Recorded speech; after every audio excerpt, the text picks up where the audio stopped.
Welcome back. This is section 1-2. We're going to talk about transformations of functions. We're going to talk about how to identify and describe function transformations from a graph or a table, how to determine the value of k when given a graph of a function and its transformation. Now in this particular instance, k is going to mean any transformation. So they use k to describe a, b, h, and k, and you'll understand what that means later.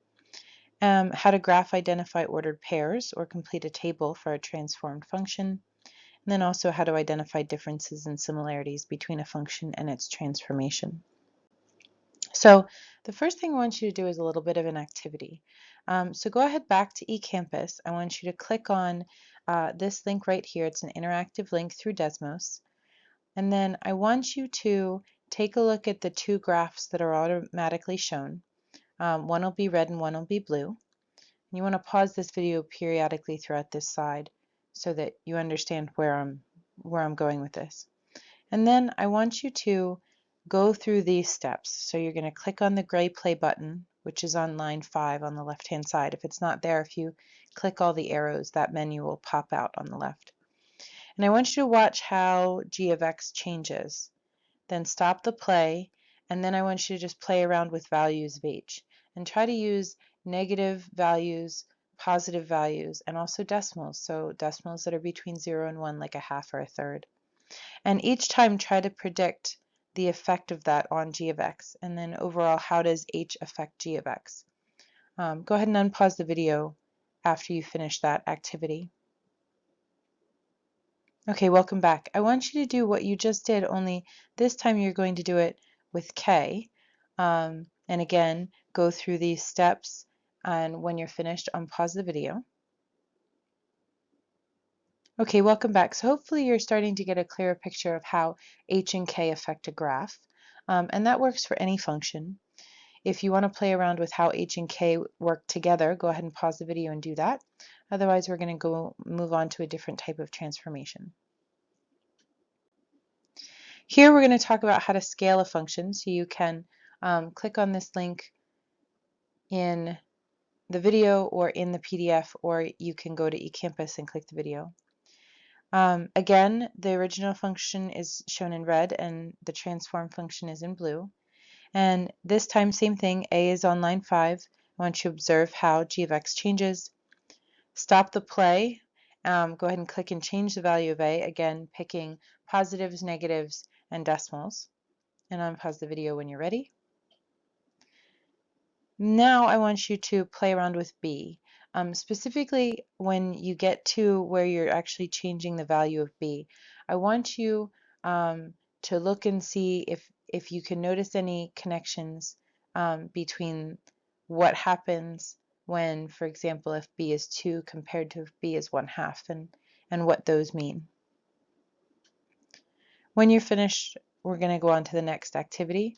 You can also take a look at how a and b interact together.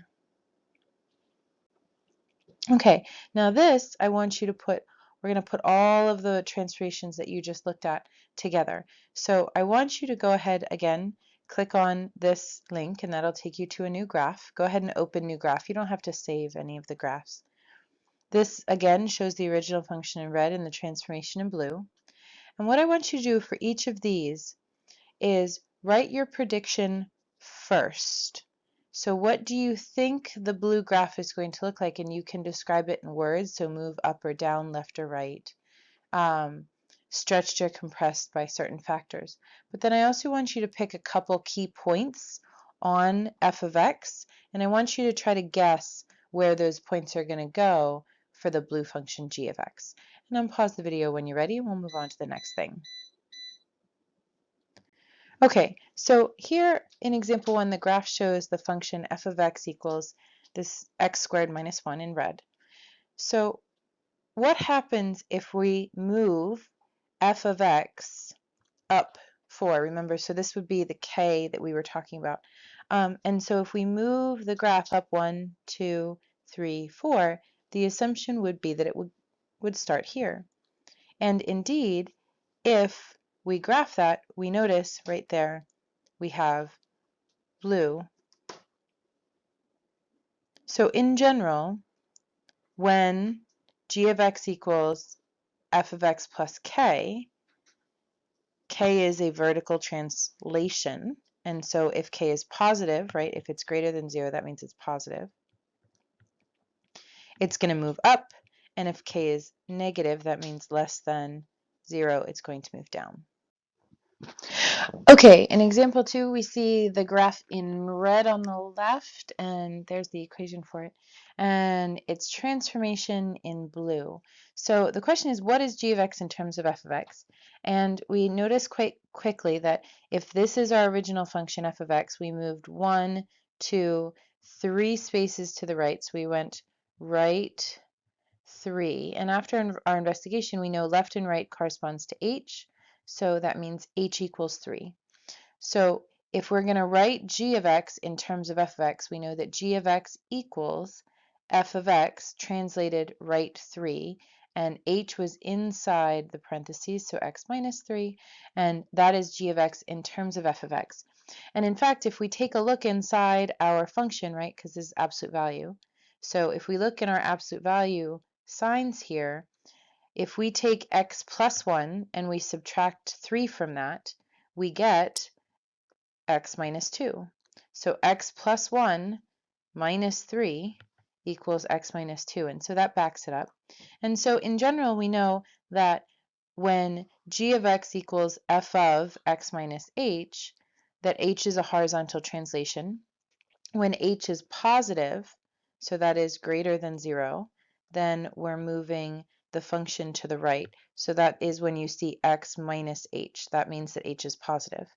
And when h is negative, then we're going to shift left. So that is, you'll see in the function itself x plus h, because when you subtract a negative, that's positive.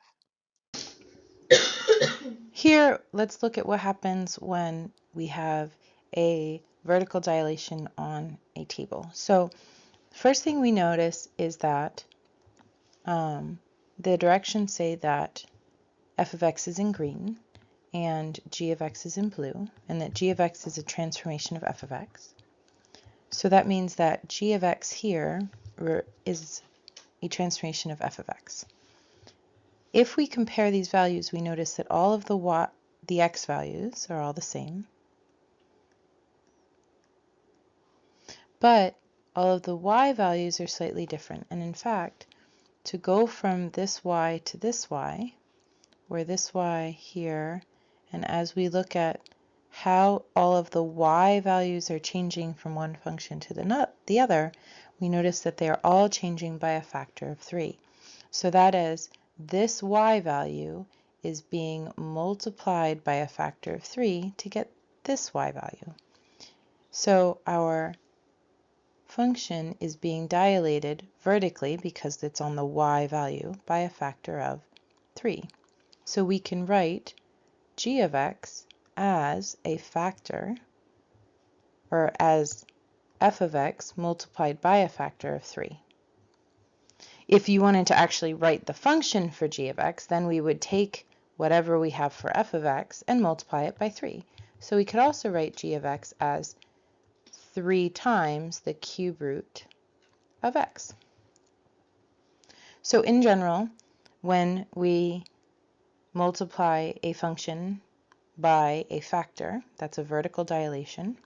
When a is greater than 1, we stretch. When the absolute value of a is less than 1, we compress. And so at that point, we're only talking about a as an absolute value, as a factor that we're multiplying the function by. In the next example, we'll talk about what happens when a is negative. Here, I'll give you a moment to read the problem. Okay, so f of x is in green, and g of x is in blue. And this tells us that our a is negative 2, because it says take f of x and multiply it by negative 2. So if a is negative 2, that means if all of our x values are the same, we're going to take all of our y values and we're going to multiply them by 2. So we're going to take, or negative 2, excuse me. So we're going to take negative 10 times negative 2 is 20. Negative 3 times negative 2 is 6. Negative 2 times negative 2 is 4. Negative 1 times negative 2 is 2. And 6 times negative 2 is negative 12.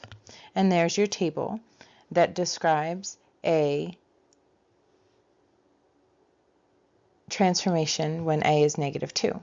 Now, what does that look like on a graph? Well, we notice that when all the y values were positive, or negative, now they're positive.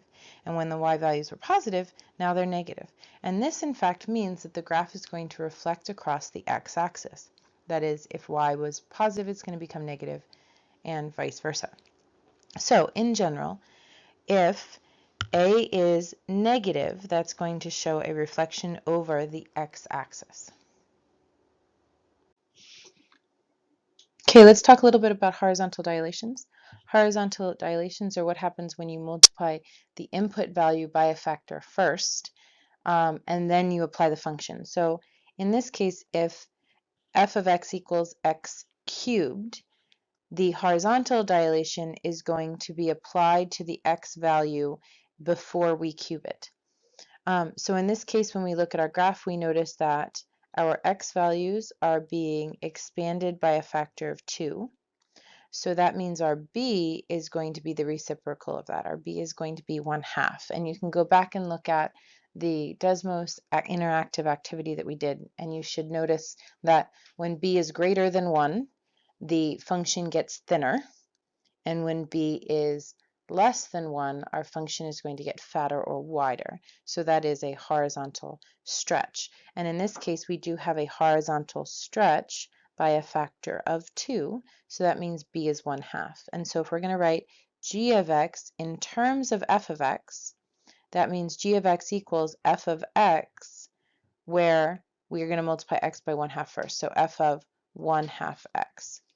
And so we can then write that as a function if we take g of x and we put 1/2 x into the f of x function. So we're going to write it as 1/2 x all cubed. And so we can simplify that to 1/8 x cubed.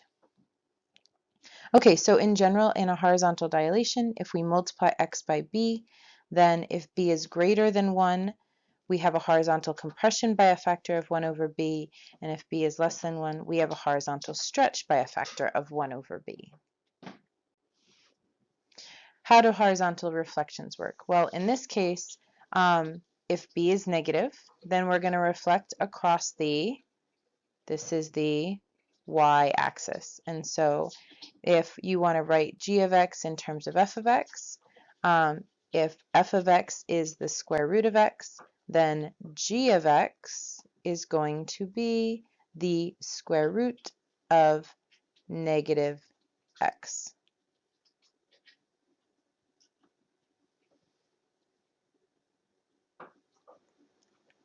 Which of course can only happen if x is negative, and that's why over here we don't have that function existing. Okay, so in general, if b is greater than 1, we have a horizontal compression by a factor of 1/b. If b is less than 1, then we have a horizontal stretch by a factor of 1/b. And if b is negative, then you have a reflection over the x-axis, or the y-axis, excuse me. Okay, so transformations in general. A is always the vertical stretch or shrink, or compression or stretch, however you want to say it. B is always the horizontal stretch or shrink. Remember that the factor b is going to be described as 1/b. H is the horizontal shift left or right. So x plus h goes left, x minus h goes right. K is the vertical shift up and down. F, this thing right here, is not a transformation, it is the function. So it could be squared or square root, however you want to explain that. And we always apply transformations in alphabetical order. So A and then B and then H and then K. Thank you so much for listening. Go ahead and finish your reflection.